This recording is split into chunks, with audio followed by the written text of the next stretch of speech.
ലോകം ഉത്കണ്ഠയോടെ ഉറ്റുനോക്കിക്കൊണ്ടിരുന്ന പശ്ചിമേഷ്യൻ പ്രതിസന്ധിയിൽ നിർണായകമായ വഴിത്തിരിവ്. ഇറാനും അമേരിക്കയും തമ്മിലുള്ള സംഘർഷത്തിന് താൽക്കാലിക വിരാമമാകുന്നുവെന്ന ആശ്വാസകരമായ സൂചനകളാണ് ഇപ്പോൾ പുറത്തുവരുന്നത്. കൂടുതൽ സൈനിക ആക്രമണങ്ങൾക്ക് അമേരിക്കൻ പ്രസിഡന്റ് ഡൊണാൾഡ് ട്രംപ് അനുമതി നൽകിയില്ലെന്നാണ് റിപ്പോർട്ടുകൾ വ്യക്തമാക്കുന്നത്.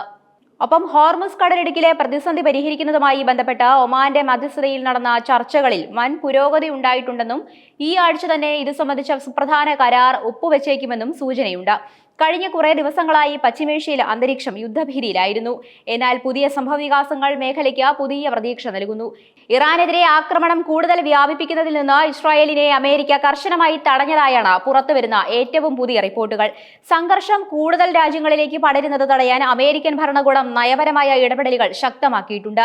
ഇറാനെതിരെയുള്ള സൈനിക നടപടികളിൽ തങ്ങൾ യാതൊരു വിധത്തിലും പങ്കാളികളായിട്ടില്ലെന്ന് കുവൈത്ത് ഔദ്യോഗികമായി വ്യക്തമാക്കിയിട്ടുണ്ട്.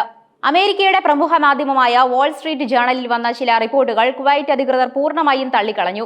മറുവശത്ത് സംഘർഷത്തിനിടെ വലിയ അവകാശവാദങ്ങളുമായി ഇറാനും രംഗത്തെത്തിയിട്ടുണ്ട്. പുതിയ സംഘർഷങ്ങളിൽ അമേരിക്കയുടെ 11 പോർ വിമാനങ്ങൾ തകർത്തെന്ന് ഇറാൻ ഔദ്യോഗികമായി അവകാശപ്പെട്ടു.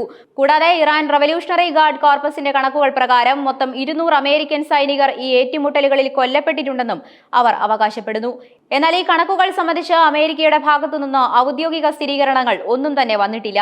അതേസമയം അമേരിക്കയ്ക്ക് പിന്തുണയുമായി രംഗത്ത് വരുന്ന ബ്രിട്ടന് ശക്തമായ മുന്നറിയിപ്പുമായി ഇറാൻ രംഗത്തെത്തിയിട്ടുണ്ട്. ഇനിയും ബ്രിട്ടൻ അമേരിക്കയ്ക്ക് പിന്തുണ തുടരുകയാണെങ്കിൽ തങ്ങളുടെ നേരിട്ടുള്ള ആക്രമണങ്ങൾ ബ്രിട്ടന് നേരെയും ഉണ്ടാകുമെന്നാണ് ഇറാന്റെ കടുത്ത മുന്നറിയിപ്പ്. പ്രതിസന്ധികൾക്കിടയിലും മേഖലയിൽ സാധാരണ നിലയിലേക്കുള്ള തിരിച്ചുവരവിന്റെ ലക്ഷണങ്ങളും പ്രകടമായി തുടങ്ങിയിട്ടുണ്ട്.